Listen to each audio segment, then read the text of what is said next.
Now, if you're thinking about becoming a journalist, this is the kind of stuff you can expect.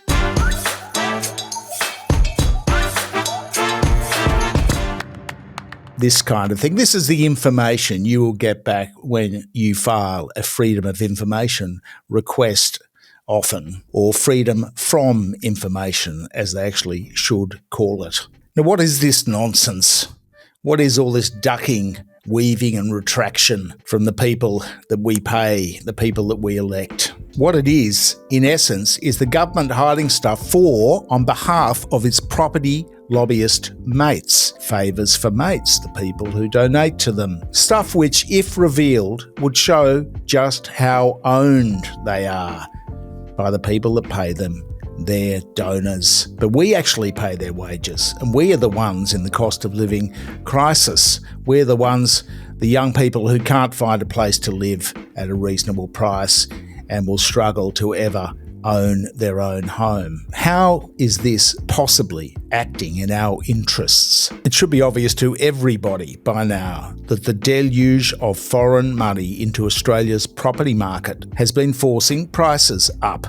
We can't put a number or a percentage on it because we don't know exactly these numbers, particularly the black money, which we'll get to in a moment. But the fact is that it is undeniable that it is putting upward pressure on prices for both renters and for first home buyers. Why don't they do anything about it then? There's plenty of things that they can do, as we rabbit on about endlessly. But here is one of them, AML-CTF. This is one reason why we have been hammering the governments of both stripes for many years now, 10 years, about money laundering. Because you see, a good deal of this money flowing into, this foreign money flowing into Australia's property markets is black money. You're only allowed to take 70 or 100 grand out of China with permission from the Chinese central bank. How are they spending millions and millions of dollars? Good question. It's money laundering. AML-CTF, anti-money laundering, counter-terrorism financing. Tranche 2 is the law which they've been dithering over bringing in for 17 years. And that's why Australia is considered to be a paradise for white-collar criminals. And the reason that it's a paradise is because of this dithering. Who has an exception at the moment from these laws? That would be lawyers, accountants and property developers laundering money through the Australian residential and other property markets. Our intrepid correspondent Rex Patrick has just got back a tranche of FOIs after the usual stonewalling and delays and ducking and weaving by the political classes, keen to hide this stuff on behalf of the people that they know by name. If we go through these documents, we'll just get a little bit of a window on what's going on here. So if we go down, scroll down from the official transparency release, page 1, all that grey stuff there. I mean, what are they hiding there? Well, who knows? They're hiding it. Real estate sector. Here we go. The department has held, this is lobbying. This is essentially Rex has asked for documents from vested interest groups, accountants, lawyers, property developers, property people, to find out what discussions have been going on with government, why these laws have taken 17 years to come in and they're still not in. The department has held 2 roundtables with the real estate sector, says the FOI response, as part of the first round of consultation. They're on the first round of consultation after 17 years. Just shows you lightning progress. On the 14th of June 2023, they had a session with the Real Estate Institute of Australia and the Property Council of Australia. And then on June 22, they had a session with the Real Estate Institute of Queensland. These discussions focused on ways to appropriately regulate and educate the sector to harden business against exploitation. Shaping reforms to best meet the needs of, in other words, doing nothing. Because as it admits in this document, they don't want to do anything. Because if they stop the black money coming in, the prices will ease. They won't make as much money. And the lawyers and the accountants won't be able to hide it for them. So we go through attendees, AGD, AUSTRAC, which is the regulator for money laundering, the Real Estate Institute, the Property Council, which are both lobby groups, and we get to the key points. The key points, and these aren't documents, this is just sort of notes that they've given back to us. The Law Council of Australia was very engaged in the discussion and reiterated their commitment to a close and genuine consultation progress. Rubbish. They don't want it to come in because they want lawyers to be able to still launder money for their clients. Simple as that. And same with the Big Four, because accountants are exempt at the moment as well.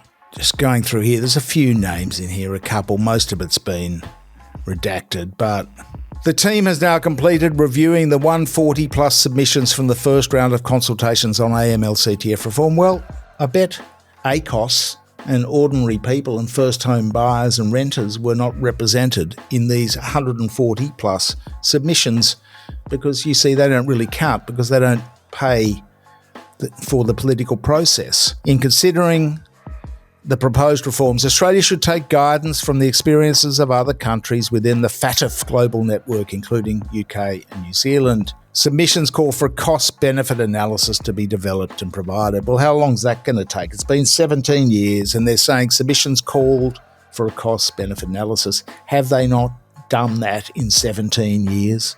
A cost-benefit analysis? More redactions.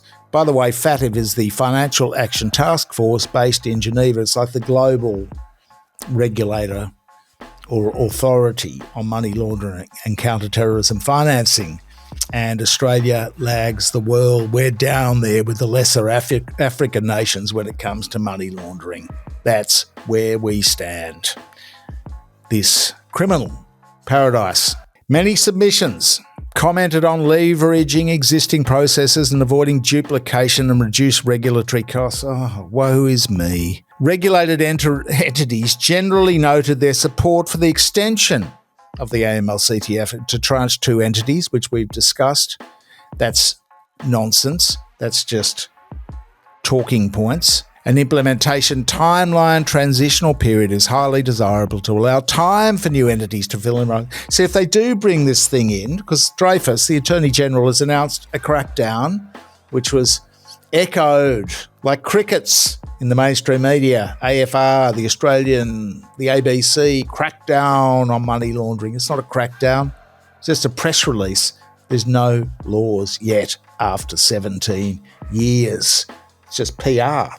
So in the end, they admit here that they don't really want the thing to come in because it will affect them negatively. And so it is that this process will wind on, and we'll call whoever is handling it next year. They might shuffle it out of the AG's department, give it to somebody else. Who knows? They've done it many times in the past. It's like a hot potato, this thing, AML-CTF, goes between different portfolios all the time. It was in Home Affairs, I think, last, Dutton's portfolio. And because of the power of these lobbies, it's very unlikely that anything will be done, unfortunately, because they'll be in consultation processes doing cost-benefit analyses for years. We may be wrong, and we certainly hope that we're wrong, because if they were to bring in these laws, it would stem the tide of illegal money or black money into Australia, because the lawyers, property developers and accountants would have to disclose any transaction or any source of income above $10,000, as banks, bullion dealers and casinos now have to do. They've had to do it since 2006. There we are, waiting for Godot. Please like, share and comment in the space below, and thank you for your support.